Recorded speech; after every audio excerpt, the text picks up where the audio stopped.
welcome to this seminar, and thank you for joining us for this part of London International Disputes Week. We're delighted to see that so many people have turned up for this talk or signed up for the talk. We can't see how many have actually logged on yet, but we're expecting a large turnout, which is great. The talk is about contractual discretions. That is, the contractual clauses which give one of the parties a discretion and what fetters there are on how those discretions can be exercised. It will look at the important Supreme Court case of Braganza and its subsequent application in commercial contexts. Although Braganza was an employment case, its rationale is capable of being applied to discretions in all kinds of commercial contexts. And this interesting talk is going to look at its broader application to international arbitration and construction disputes generally. We're very lucky to have three very experienced and well-regarded practitioners here, and you're going to hear from each of them in turn. Firstly, Leonie Sellers. Leonie is a managing associate in the construction and dispute resolution team at Simmons and Simmons.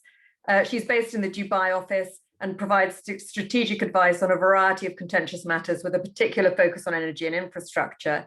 She's acted in arbitrations under ICC, UNCITRAL, LCIA, DIFC, LCIA, ADCAC, and DIAC rules, as well as conducting proceedings in the DIFC courts, and has particular experience of enforcing arbitral awards in both the DIFC courts and the UAE courts. She's described in the Legal 500 EMEA 2021 as excellent with a strong work ethic, excellent with clients, and good on detail, one to watch. She's instructed me. I can vouch for the fact that she's the epitome of efficiency and competence and a fabulous part of the team. Moving on then to James Pickavance, who needs no introduction, but is the head of construction and infrastructure practice at Jones Day in London. He handles complex domestic and international construction and engineering matters, primarily in the energy, power, major infrastructure, and commercial development sectors. As it relates to this seminar, James has been instructed to call or defend on-demand and conditional bonds at least a dozen times under English and foreign laws, most recently last month in the Middle East. He's a committee member of the UK Adjudication Society, a board member of the International Construction Law Association, and a visiting fellow at King's College London, where he teaches on the master's course for construction and engineering.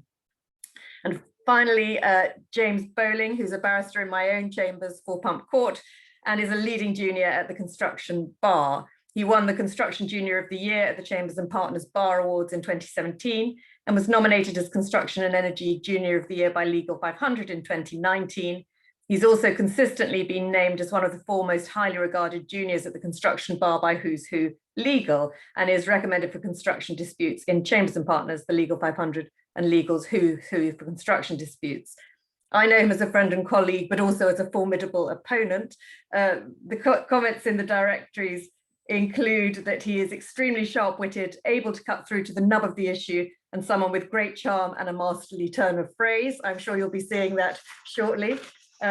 And also that he has an encyclopedic brain and understands both the legal and construction process, so his advice is relevant, practical, and commercial. I can vouch for that latter one. He is in Chambers the go-to person for his comprehensive knowledge of case law. Many of members of Chambers find themselves knocking on James's door. Anyway, with that, we'll move swiftly on to the talk. Leonie is going to start. Just one more thing, our speakers will be welcoming questions. Do please, they'll take them at the end, but do please, as you think of questions, feel free to write them in the, I'm not sure if it's a chat or a Q&A box, because the speakers may be able to pick up some of them as they go, or if not, we'll have a session dealing with questions at the end. Many thanks for joining us. I'll hand you over to Leonie. Thank you, Claire, for a very flattering introduction. Good morning, everyone.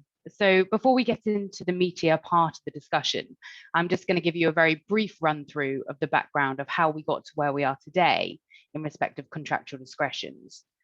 So as is set out on your screens, and as Claire mentioned at the beginning, a contractual discretion is a clause in a contract that reserves the right of a contractual party to decide an issue that affects both parties. Now, using a construction contract by way of example, this may include powers to terminate the contract, whether that be for convenience or following breach, suspending the works, consenting to particular subcontracting arrangements, or approving the appointment and retention of key personnel. Now, these powers are commonly reserved to ensure a degree of flexibility that may be required through the life of the project. Now, unfortunately, there's no specific definition or clear test for identifying what is a contractual discretion, and that can create its own set of issues, which we hope to touch on briefly later on in this discussion. But where such contractual discretions do exist, it's important to understand the limits that come in respect of exercising them. So despite attention in recent years, it is in fact a well-established principle in English law that such discretions may be subject to implied fetters as a matter of contractual construction. They cannot be exercised at a party's uninhibited whim, for example, and previous cases have recognised a duty to exercise a contractual discretion in a manner that was not arbitrary or unreasonable. Now, the term reasonableness has frequently been used throughout various cases addressing this issue, but reasonableness in the sense of contractual discretions does not refer to the concept of reasonable care, for example. Instead, it is actually more akin to the public law concept of Wednesbury unreasonableness, which was a test that was introduced in respect of determining the reasonableness of an administrative decision. Now, that case established limbs to help determine what was reasonable. The first related to the decision-making process and ensuring that the decision maker has exercised the discretion in a rational way. And the second was referring more to the outcome of the decision and ensuring that it was not one that no reasonable decision maker could have reached. Now, just pulling that back to contractual discretions, it was a subsequent case of Braganza that noted that Wednesbury test was often simply abbreviated to a rationality, with the previous focus of the courts being on the consequence or the end result, so the second limb. And it was the majority view in Braganza that an assessment of rationality should, in some instances, include both limbs of that Wednesbury test. So just briefly walking through the facts of this case to provide a context for the decisions made. The facts of this case are actually quite tragic. It involved Mr. Braganza, who was the chief engineer on a BP tanker that was then in the mid-North Atlantic, and he disappeared overnight. An investigation undertaken by BP concluded that the only scenarios for Mr. Braganza's disappearance was either an accidental fall from the ship or suicide. Now, whilst the first draft of the BP report did not include references to suicide, the final draft concluded that that was the most likely cause of his death. Now, Mr. Braganza's employment contract included a contractual discretion stating that BP were entitled not to pay Mr. Braganza's widow certain death benefits if, in the opinion of BP, the employee's death was caused by his own willful act. Now, the BP report was sent to a BP manager who was entrusted with making the final decision. And the manager concluded by referring and relying on the investigation findings without making any further inquiries of his own, that Mr. Braganza had likely committed suicide and proceeded to exercise the contractual discretion in determining that death benefits were not payable in that instance, subsequent to which Mr. Braganza's widow brought a claim in contract for those death benefits. Now, how the decisions in this matter developed through appeal are quite interesting. At first instance, the court determined that there should be a cogent evidence proportionate to the seriousness of the finding of suicide. And by failing to take into account the real possibility that Mr. Braganza had accidentally fallen overboard, the court determined that BP's conclusion of suicide was not a rational one. The Court of Appeal overturned that decision, finding that BP was not obliged to base its decision on cogent evidence, and BP's decision was not unreasonable in the absence of a mechanism explaining how Mr. Braganza could have accidentally fallen overboard. And in light of this, the Court of Appeal determined that the conclusion of suicide was a rational one. The Supreme Court, however, reinstated the decision at first instance. Now, that decision was split 3-2. So the majority took the view that that BP manager should not have simply accepted the conclusion that suicide was the most likely option and should have sought more cogent evidence. Whilst the decision of BP was not arbitrary and wasn't perverse, it had been unreasonable in a Wednesbury sense because it had been formed without taking relevant matters into account, such as the possibility that there may have been a work-related reason for him being on deck. The dissenting judges disagreed and considered that the BP manager was reasonable to have relied on the investigation reports. Now, BP was the primary finder of fact, and only if that investigation was flawed should the decision be reopened. Now, whilst the Supreme Court noted that it was not for them to intervene to rewrite the bargain, and they certainly should not be substituted for the contractually agreed decision maker, they would seek to ensure that contractual powers, such as the exercising of contractual discretions, are not abused, and may do this by implying a term that the discretion may only be exercised honestly and in good faith, and not in an arbitrary or irrational way.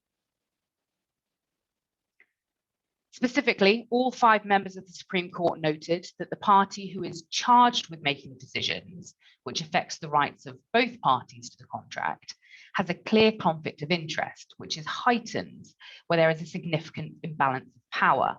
And once that duty applies, it includes both limbs of the WEMS reformulation, namely the decision-making process must be sound and the right matters have been taken into account, and consideration should be given to whether it was so outrageous that no reasonable decision maker could have reached it.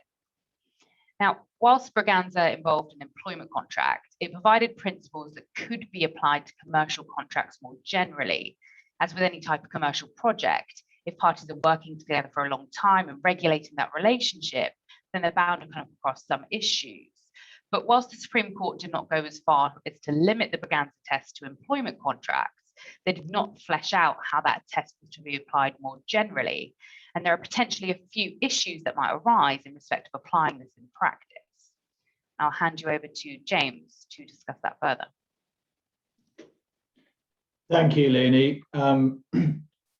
One of the things that clients and practitioners, or particularly clients, never want to hear is, from a lawyer certainly, is that this is an interesting area of law, because interesting typically means difficult and expensive. But I'm bound to say, in respect of this talk and the issues that are being addressed in this talk, this is a very interesting issue. The implication of a term and the boundaries of discretion are never easy areas of law. And as Leonie expertly set out, that was made clear in the Braganza decision. There were 5 opinions across 3 courts, and although there was a majority decision in the Supreme Court, it certainly wasn't a clean sweep, and you see that in the Supreme Court's decision. So with the sort of interesting, difficult areas of law come problems, and I want to talk about a few of those problems, but just to cover them in overview. The first is to how to determine whether a Braganza discretion should be implied or whether the provision should be construed as an absolute contractual right. The second is how does the process work? So as we'll come on to discuss, the first limb of the Braganza test is the process test, but how does that actually work? Third, what are the consequences of a successful challenge to contractual discretion, and how are those remedies assessed? Fourth, how does an express good faith clause or one implied in circumstances such as relational contracts, how does that interact with contractual discretions? Fifth, where there are preconditions before the discretion can be exercised, is that to be determined by the decision holder, or is it to be determined by the judge? And then finally, should one take into account the reasonable and legitimate expectations of the entity affected by the decision or not, as is the case in public law decisions? They're not all the problems. There are further issues, but in my view, those are the main ones. James is going to touch on 4 and 5. I'm going to go into a little bit of detail on the first 3. So the first issue is identifying when applying the rationality test. There's no clear test for determining what is a contractual discretion and what is an absolute contractual right. And on the slide, you can see the case of Equitas and municipal mutual insurance. And that was a case about employers' liability insurance and a dispute between the insurer and the reinsurer about claims allocation in a class action for mesothelioma, which is a lung disease arising from exposure to asbestos. And on the question of the engagement of the Braganza rationality, the court said that was a matter of construction, perhaps unsurprisingly, taking into account the characteristics of the parties, the terms of the contract as a whole, and the contractual context. As to whether, in that case, the rationality test applied and whether it was breached, the court held that claims on a series of reinsurance policies were subject to the requirement that the claims had to be presented in a rational way without, as was claimed in that case, spiking. And spiking is a scenario where insurers deliberately allocate all claims to a particular year or a particular policy to maximize recovery against reinsurers. And the fact that the insurer had deliberately arranged the claims in this way in a commercially advantageous way, in other words, to spike it, was held to be irrational and void. And furthermore, it was contrary to the parties' presumed intention and reasonable expectations as to how the insurer should deal with these claims. Next slide, please. So we have an objective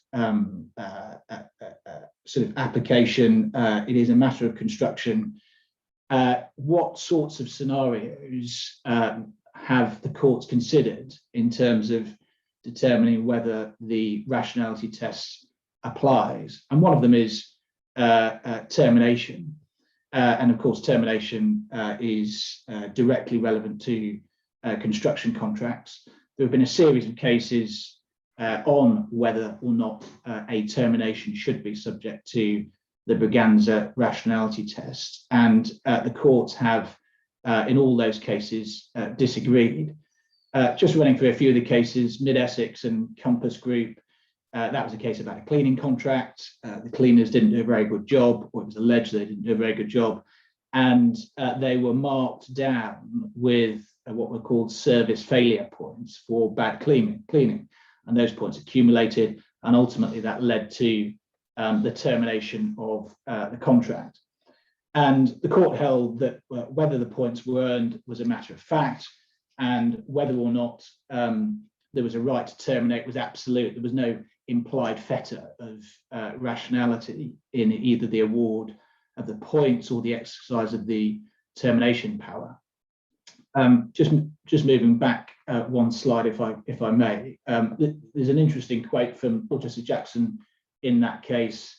The judge said, absolute rights involve a simple decision whether or not to exercise an absolute contractual right.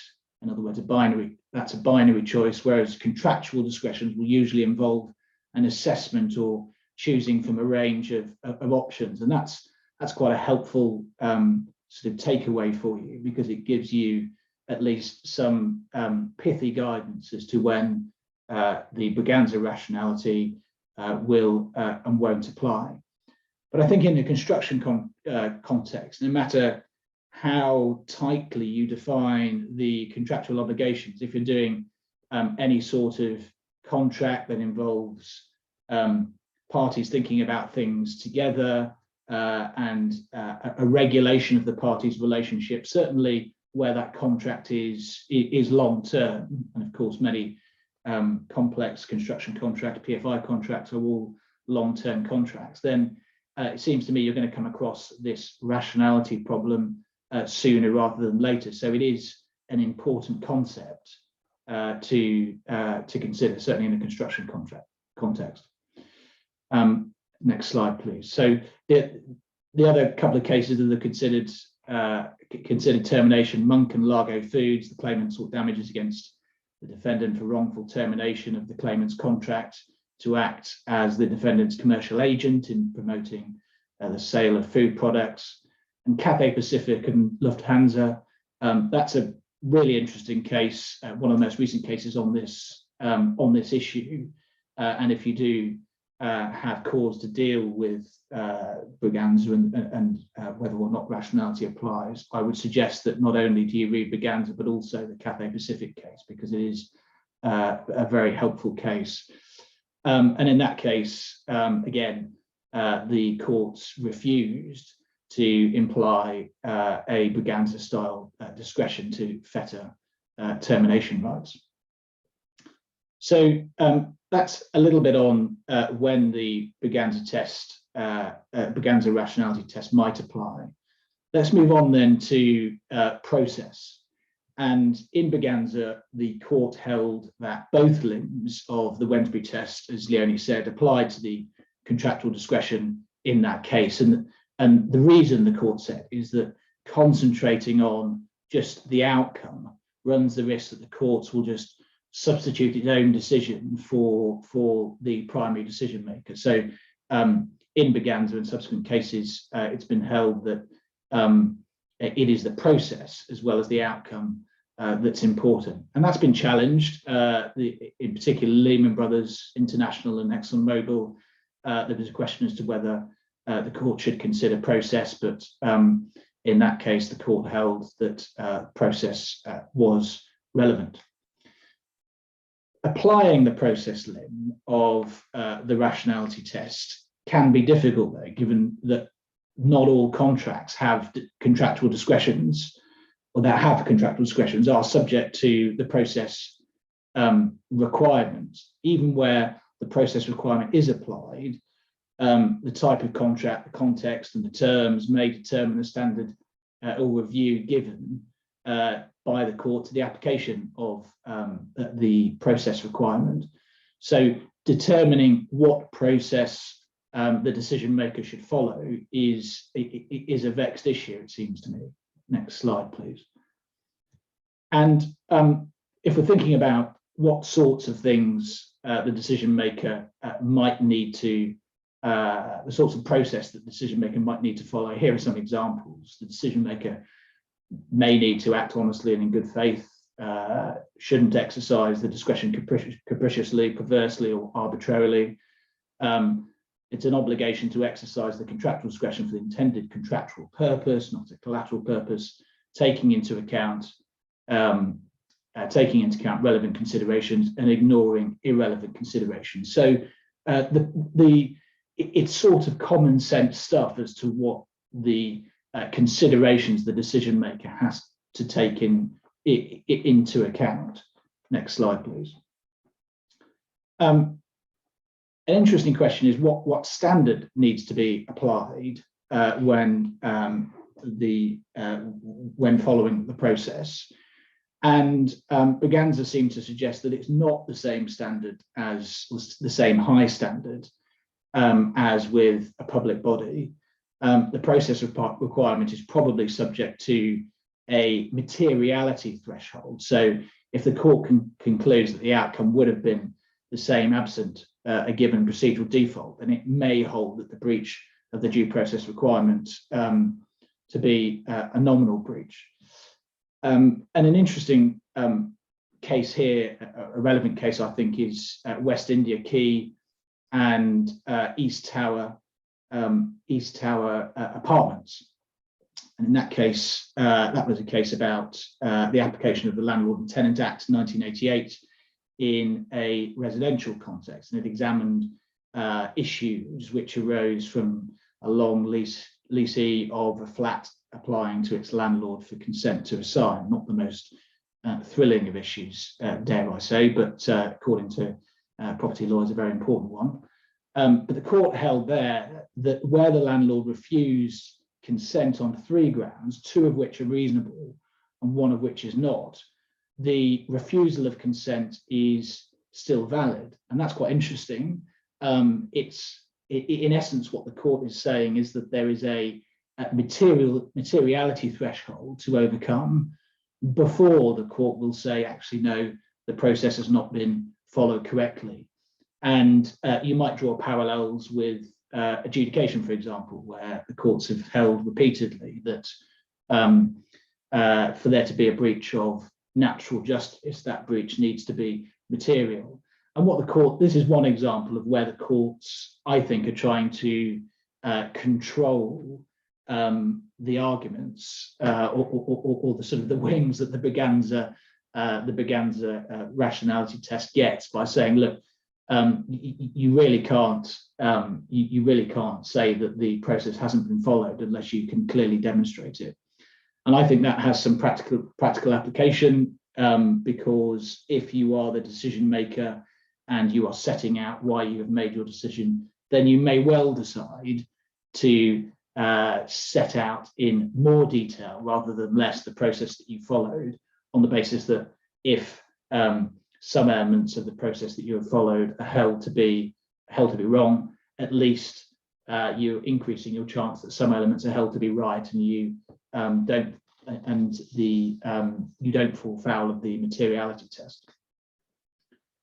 So that's process.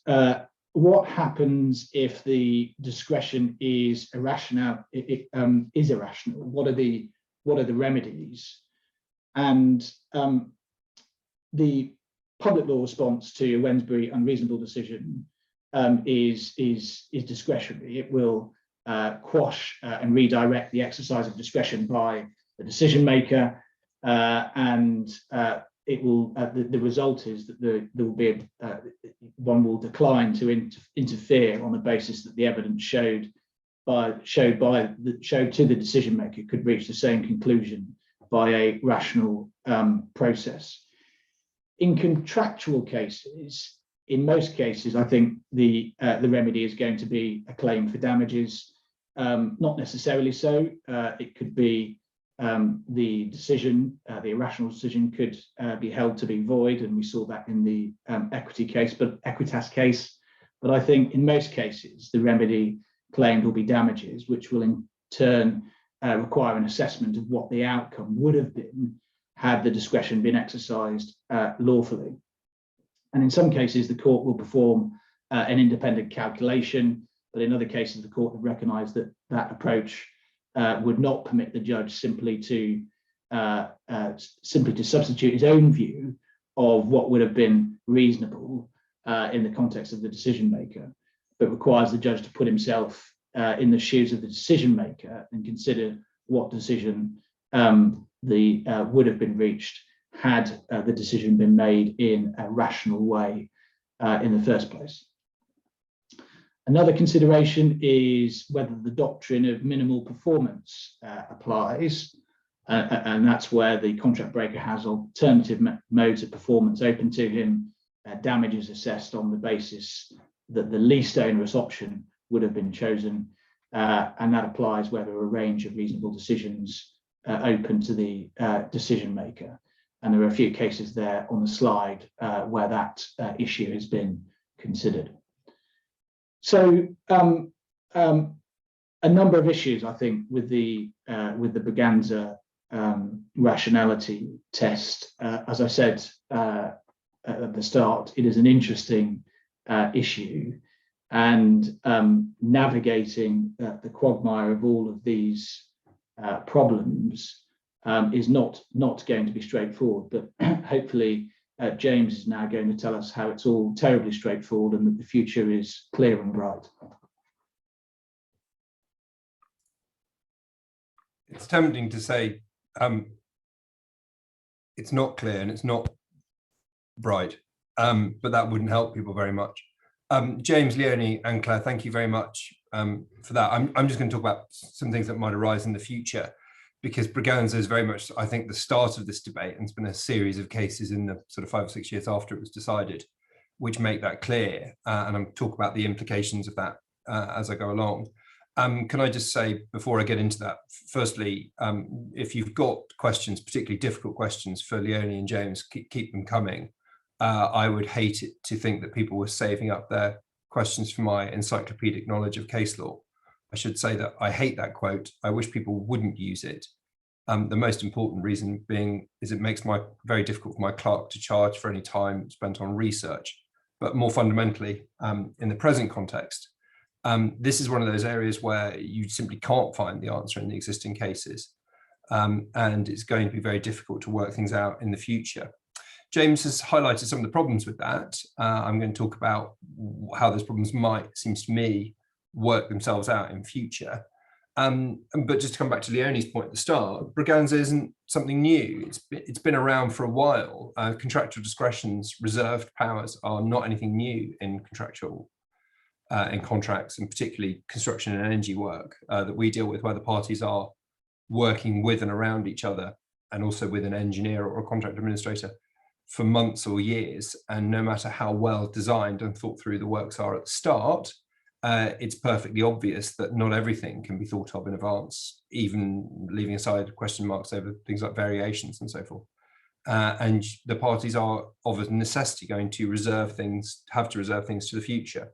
So Braganza isn't something new. What is new, and as we pulled up on the first slide here, is that all 5 law lords in this case, although they disagreed on the outcome, and I'll come back to that at the very end, although they disagreed about the outcome, they absolutely agreed 5-0 that both limbs of Wednesbury unreasonableness were to be implied into express contractual discretions. And what I tend to call that the Braganza feta, which is to say, where a party reserves to itself, as Leonie says, a discretion to act and affect the rights of both parties, it will, in some cases, not in others, be implied that they're to follow the Braganza fetters, or they are fettered by the Braganza fetters, I suppose. Well, let's see what Baroness Hale says. And as I think James and Leonie have both touched on, is that although they said that ultimately the test is for Wednesbury unreasonableness is whether or not the ultimate decision lands at a point that is one that no reasonable or rational decision maker could have landed at. The main focus is on what I tend to call due process. So if you follow the steps, you ought to arrive at a rational decision. And they were quite keen to say we are not, where there's a Braganza feta, interested primarily in whether or not you've reached a rational conclusion. We're interested in whether or not you followed due process. And I've quoted the passages there and the rationale for them. If I could have the next slide, please. The thinking behind that emphasis on due process seems to me to be twofold. The first is that the court is attempting to respect party autonomy. You've reserved to yourself a discretion as to how to act. The intention behind that is to respect the fact that you're intended to have a wide range of maneuver after the event, and therefore you can act in your own interest as the decision maker, but only up to a point. That has practical value. The focus on due process has practical value in this sense, because as a matter of common sense, if a decision maker acts rationally, that's usually a good signpost to whether or not he'll reach a rational decision. So it's an evidential tool, if nothing else. And the second limb, therefore, is really there as a safety net, which is if the decision maker follows all the right steps, but for some reason, potentially one that can't be worked out from the evidence, he comes to a conclusion that's outside the generous scope of what is available to him as a rational decision, the court will find that that decision is irrational, even if due process has been followed. Now, that's logical and sensible and has good commercial rationale behind it, but it does, it seems to me, for the future mean this. By placing at the center of the Braganza feta a due process requirement, there is a risk, and it's realized in the cases in the 5 or so years since Braganza, that you are opening up to the disappointed party on the receiving end of that discretion the right to look at each stage of how the due process was exercised. In other words, as James has said, it's no use to just say, well, I ended up at a rational place in my final decision. That's not the test. The test is, well, did you follow due process in order to get there? That's the primary focus. So, and as I set out in this slide here, the Supreme Court saw the danger in setting up due process as the primary touchstone of the Braganza feta.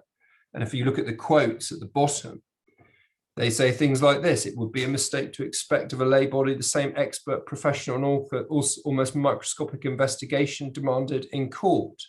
Slight misdirections won't matter.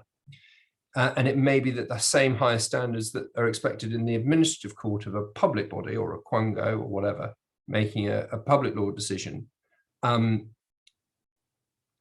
it won't expect the same high standards. So on what they give on one hand, they sort of almost immediately try and take away on the other. They say, we're going to make due process the main focus, but there'll be a liberality about how due process is reserved. And of course, that's inevitable. The broader you make it, the broader you make the scope for attack for disappointed parties. So they're immediately trying to put fences in to stop that. If we go on to the next slide, please. James has already touched on these, so I'm going to touch on them very quickly. There are at least 5 or 6 different places where a disappointed party can attack due process. And some of these concepts are very amorphous, which is why case law isn't necessarily going to help you. So you're going to end up being eminently disputable arguments. I mean, what amounts to good faith? I'll come on to that in a moment. What amounts to taking into account all relevant considerations and giving them a rational weighting and not acting for a collateral purpose? They're all highly disputable if you're on the wrong end of this decision. I mean, that can be seen in the cases themselves. I mean, both Leonie and James have already pointed out to you that at each stage of Braganza itself, as it went through the courts, different judges reached different conclusions on the same facts for different reasons. And I'll come back to what the dissenting judges, particularly Lord Newburger's speech, said about that at the end. So highly disputable, and going to stay that way, seems to me. And although the courts tried to say that the test will be relatively liberal, in fact, seems to me by making due process the most important thing, you're giving a very big surface area for a disappointed party to attack. If I could have the next slide, please. So this is what I'm just going to call the new frontier, which is Braganza has pushed the law out in this way. What are we bumping into next? Well, one of the principal strengths of a common law system, as opposed to the civilian system, is that no sooner are the new boundaries ostensibly set than parties start to push themselves up against them, and they try and find new and inventive ways of using this new express public law test as implied into their commercial contracts. So James has already touched on these cases. Monk and Cathay Pacific, they're both termination cases. Medivest, termination case. These are cases where parties started to say, well, Braganza tells us where a party's got a choice, it's got a discretion. If it's got a discretion, it's subject to the Braganza fetter. So you can't terminate me if it would be irrational to do so. And what you start to see, and Lehman Brothers is another case I'll touch on in a little bit more detail in a moment, is you start to see the judges, first instance judges in these cases, pushing back against that. But it is a function of the system. If you set a broad test with a large surface area for a disappointed party to attack, you're going to get new and inventive ways that you don't necessarily predict at the outset of parties trying to use that test in slightly different contexts than it was originally set. I mean, Lehman Brothers is even worse. So worse, that's the wrong phrase, is an even better example of that. In Lehman Brothers, the complaint was that very experienced lender, very experienced borrower, the complaint was that by calling their loans in for a securities review and a revaluation of the securities backing the loan, the lender had behaved in an irrational way.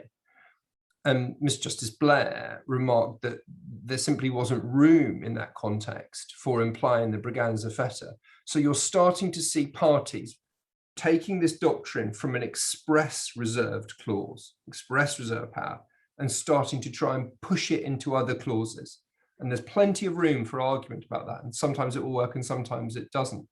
The trend seems to me to be to try and hem Braganza into where it is, which is express contractual discretions, and not allow it to move into other clauses which simply represent a choice, such as termination. Can I, thank you, move on to the next slide. So That's where I think it might not go, and where we might be safe or safe-ish. But there is another area, it seems to me, where relatively quietly and in an unheralded way, at least in this context, one of the very big live debates in English commercial law has now been put to bed. Plenty has been written about whether or not English law is moving towards an overarching doctrine of good faith in commercial contracts. And the conventional argument has been, no, it doesn't. You can behave as far as you, however you want, up to the absolute limits of the contract, provided that you don't engage in dishonest practice or deceit and things like that. Here, at least, where the Braganza feta applies, the answer is, now it seems to me, at Supreme Court level answered, that the answer is completely different, which is good faith is required. Because all of the cases, going right back to the ones that Leonie cited even before Braganza itself, were quite clear that discretions have to be exercised in good faith. And so this debate, in this context, seems to me, is over. That then also opens up is a much more difficult debate, which is, well, what is good faith? Because we traditionally in English law haven't tended to focus on that, because of course it didn't form part of the lexicon of what we used. But if we could go on to the next slide, please. We can just have a quick look at that before the end and we stop for some questions. And this is a decision of Mr. Justice Leggett, and it touches on one of James's points, which is this was a long-term franchising agreement for Manchester United merchandise being sold in the Far East over a long period of time. I don't think it actually involved a discretion per se, but there's a very extended discussion by Mr. Justice Leggett about what good faith in commercial law or as implied into contracts would mean. I'm not going to read it out there, but concepts such as commercially unacceptable conduct, unconscionable conduct, not showing fidelity to the party's bargain, those are, they're broad concepts, but they're pretty arguable either way as to what does or doesn't amount to fidelity to your bargain. And again, one can see that there's plenty to argue about in the cases to come as to what the limits of that are. And as the judge says there, and if we flick over the slide, I'll talk about it a bit more. Thanks very much. Is the central idea is that the contract can never be complete in expressly providing for every event that may happen. Well, discretions, reserved discretions, are a prime example of that. It's particularly true in this context. And so whatever else, there is a big debate to come, to be hammered out in the cases, decision by decision, as to what amounts to good faith and fidelity to the reserved discretion. So there's plenty to come, it seems to me, plenty for parties to argue about. So if we go to the last slide, because I'll finish up so we've got a little bit of time for questions, is what comes next.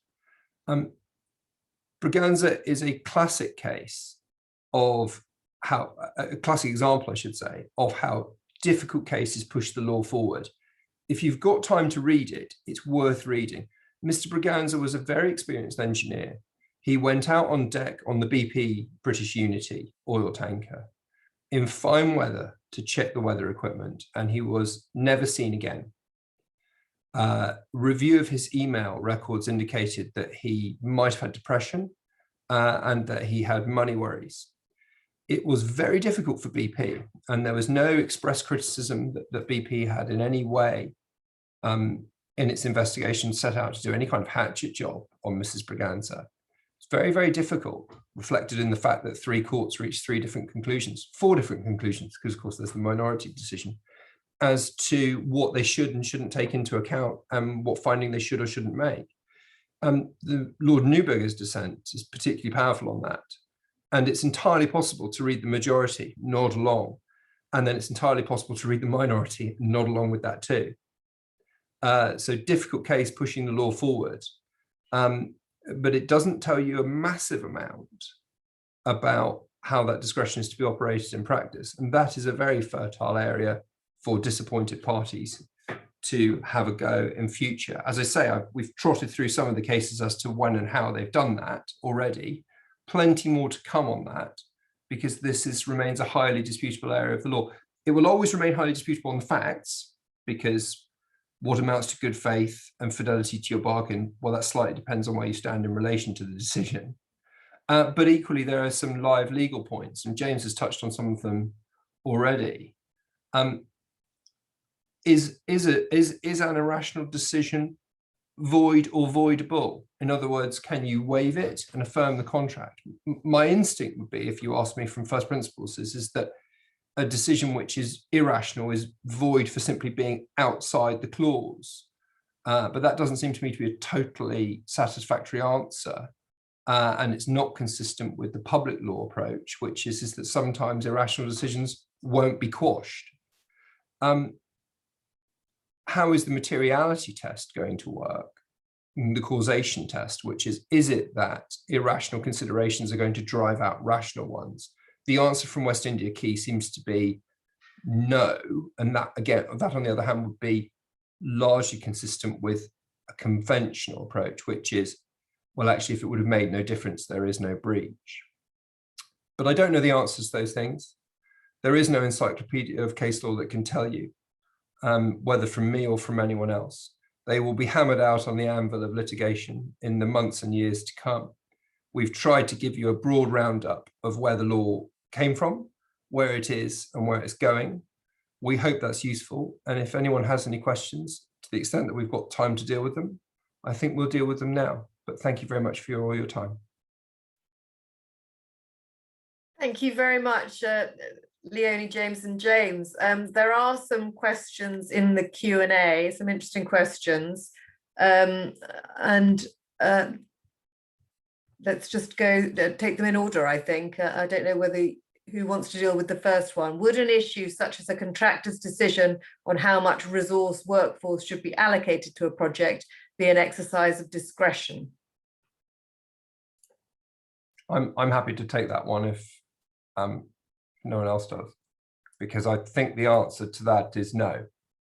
And this is a good place where actually this is like Medivest, Largo, Cathay Pacific. Yes, the contractor has a choice, but you have to read that choice in the context of all the other clauses, including normally the express obligation to proceed regularly and diligently and achieve practical completion or substantial completion of the works by the contractual completion date. Now, whilst it's true, therefore, that it's his choice as to how much labour he has to send to site, that doesn't imply with it a discretion in the Braganza sense. His choice is well, his options are whether to send enough men to site to meet his express absolute contractual obligations or not. So I don't think that would attract a Braganza implied term. Thank you, James.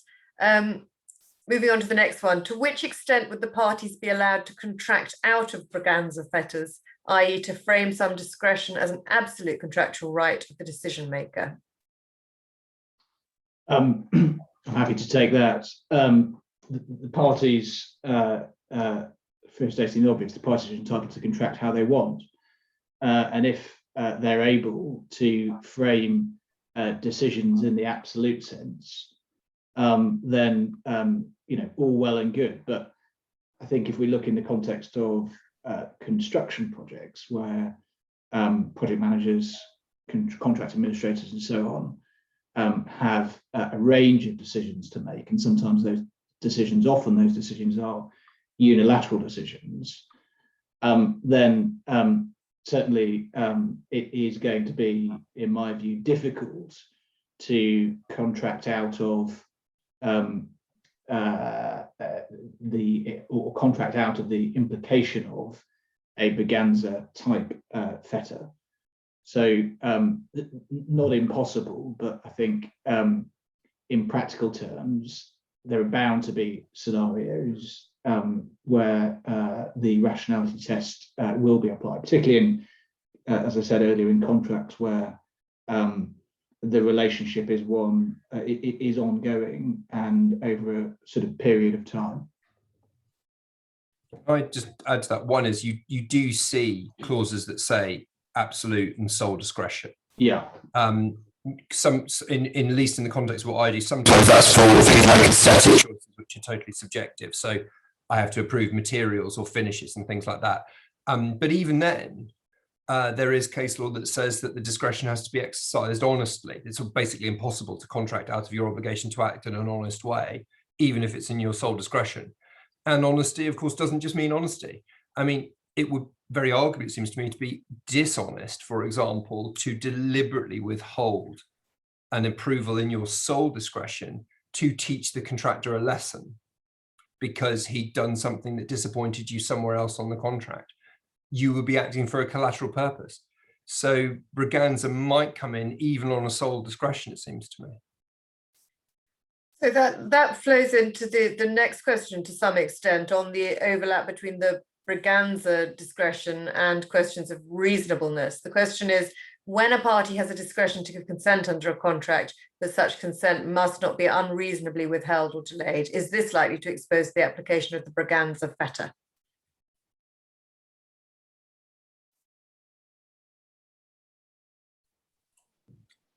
I can take this one if you like.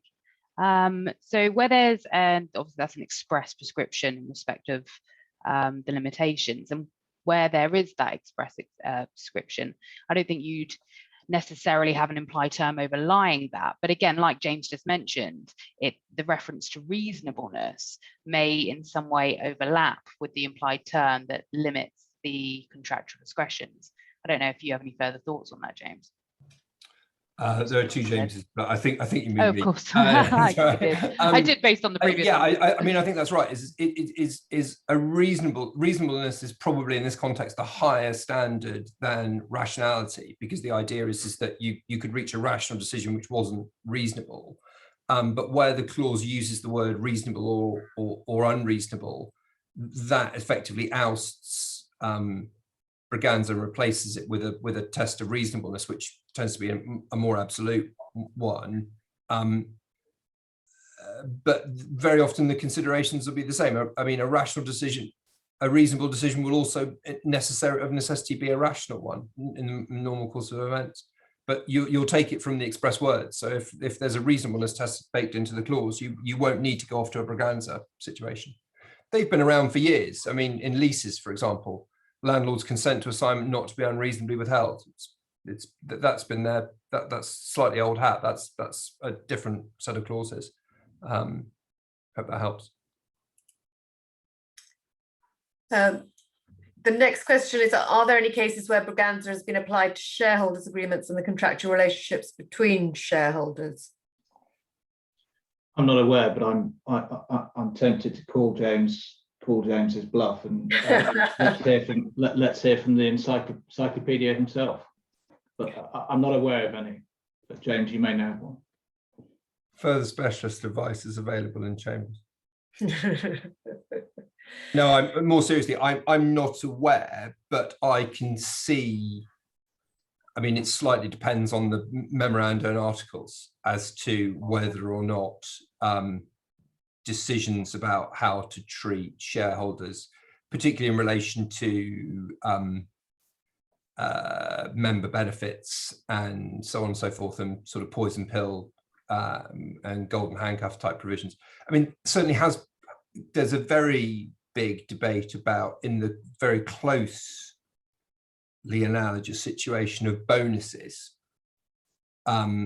where the employer has a discretion as to how much bonus to give, and he has to act in a rational way, taking into account relevant considerations and ignoring it.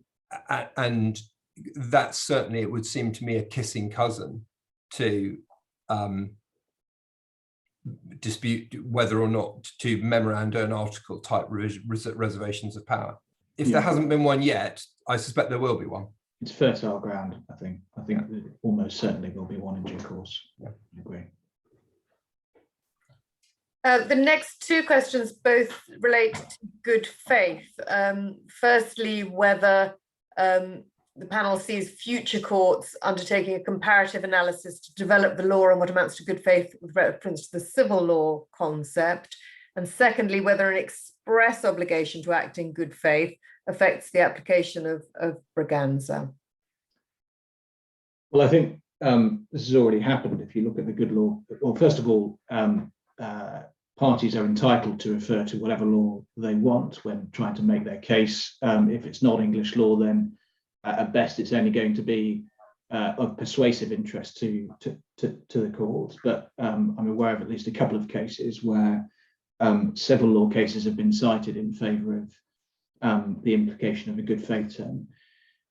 I mean, I hope one of the hallmarks of English law, as we all know, is that contract is king, and the parties globally, international companies, enter into contracts under English law because the contract does what it says on the tin. And so it is, personally speaking, a little bit concerning, at least in one sense, that there has been this sort of shift over the past decade to entertaining the notion of good faith, or the implication of good faith into contracts. But it's happened. Certainly relational contracts are a very good example of where good faith can be implied.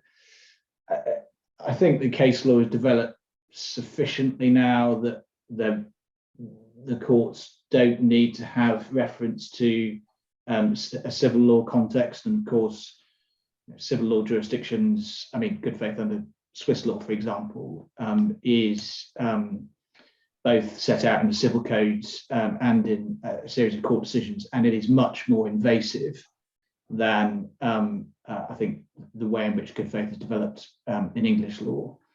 So I think it's possible that the courts will have recourse to civil law. They might conduct a comparative analysis, but I doubt it because it's not necessary, and because I doubt the courts, or at least if you look at the sort of line of good faith cases, the courts are trying to, I think, constrain where good faith can be implied.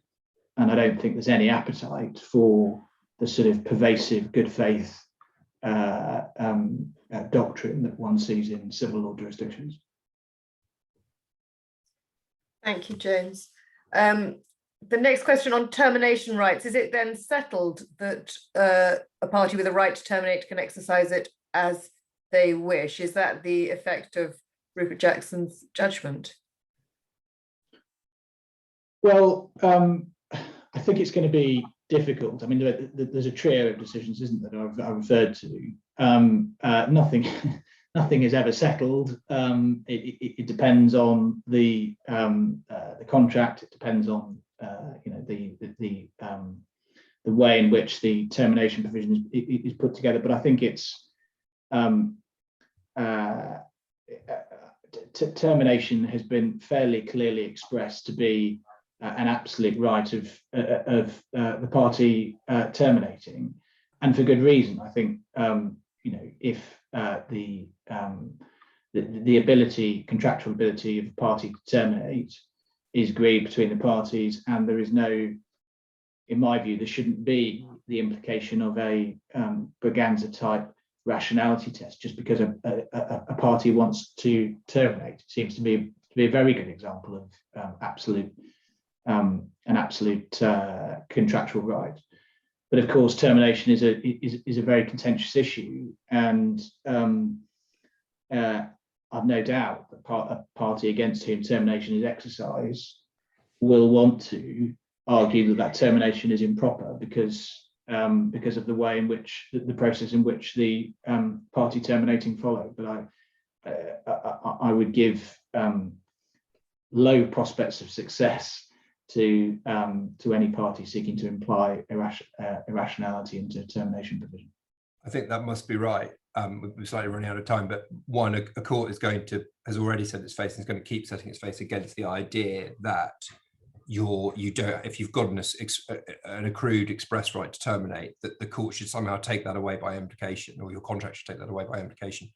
It's going to be very difficult to get that going, because the conventional view, don't think Braganza affects this, is motive is irrelevant in commercial law. If you've got an accrued right, it's up to you what you do with it. And that comes back to Leonie's distinction between choices and discretions, which can be very hard in practice, but this does seem to be very much in the Medivest, Rupert Jackson choice camp. But just to having given with one hand, I might want to take it away with the other. If you look at, say, for example, the JCT termination regime, of course, that's a 2 strikes and you're out notice of specified default regime. And that clause already says notice of specified default shall not be given unreasonably or vexatiously. And so whilst you might not be able to attack the ultimate decision to terminate, you might be able to attack one of the prior anterior notices for being given in a vexatious way. And vexatiousness and irrationality seem to me to be, well, certainly a vexatious decision would be an irrational one. That was one of the due process touchstones in Braganza. Great, thank you. Have we got time for one last question? There's an interesting one about the practicalities of it and what parties making decisions based on discretions might want to bear in mind. Given the focus of due process in Braganza, does this mean that a party will need to waive privilege over its decision-making process if it sought legal advice?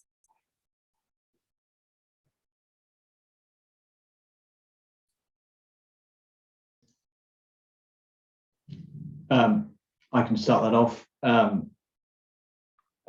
think, well, no is the answer. The party doesn't have to waive privilege if it doesn't want to. One would hope that the decision maker sets out, if the decision maker is alive to the prospect of the Braganza test being implied, one would hope, and hopefully one of the practical takeaways for those listening, for their clients, or indeed if clients are listening, is that the decision maker should be clear in why the decision has been reached. If that isn't sufficient, well then, yes, of course, the decision maker can decide to waive privilege in the decision. But I'm not sure what privilege Ethan is referring to. I mean, it's not going to be, I wouldn't have thought it's going to be litigation privilege. I suppose if if legal advice was sought, then legal advice privilege would apply. And then it's just a question of it's just a decision to be made as to whether it's necessary to waive privilege in respect to that legal advice. But I think if it was the case that the decision maker hadn't set out clearly what decision had been followed, and I would expect in this scenario that the decision maker would, because in a sense, if you've got legal decision as to the process to follow, why wouldn't one set out the process that one had followed when giving the decision? But yeah, I think it's going to be sort of fact and circumstance dependent. If you don't have to waive privilege, and no adverse inferences will be drawn if you don't. However, as Ms. Justice Morgan put it in Digicel against Cable and Wireless 2009 EWHC 1437, if the defendants did not disclose the legal advice, they could hardly ask the court to infer that the legal advice supported the alleged belief or hear the decision. That would be a case of drawing adverse inferences against the defendants by reason of the claim to privilege. That would not be, I should say, a case of drawing adverse inferences. It would instead be a case of not drawing inferences in their favour. The reason for not drawing inferences in their favour being that the material was simply not before the court and could not be assessed. Seems to me to be a pretty good encapsulation of the choice, which may be a difficult one for you, facing you as to whether or not you waive privilege in difficult documents to show that you followed all the steps and came to a difficult decision against some of the considerations that were shown in the privileged material. But if you don't disclose the material, you may not be able to show that you followed due process. There is at least one bonus case, which I don't have in the notes, but there is, but if somebody wants it afterwards, they can email me. There is one of the bonus cases. There was a challenge to the bonus that was paid. The employer did not disclose its workings as to how it paid the bonus that it paid rather than paying more.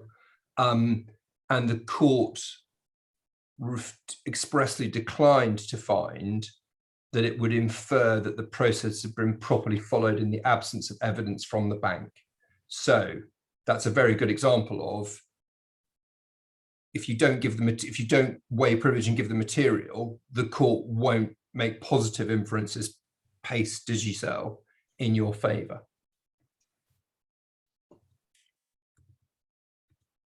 Thank you, James. And I think we're probably now out of time. There is one more question, but I think perhaps we're out of time. But it just falls to me to thank the three speakers for an extremely interesting talk, which I think will have a big implication across a number of different areas of law.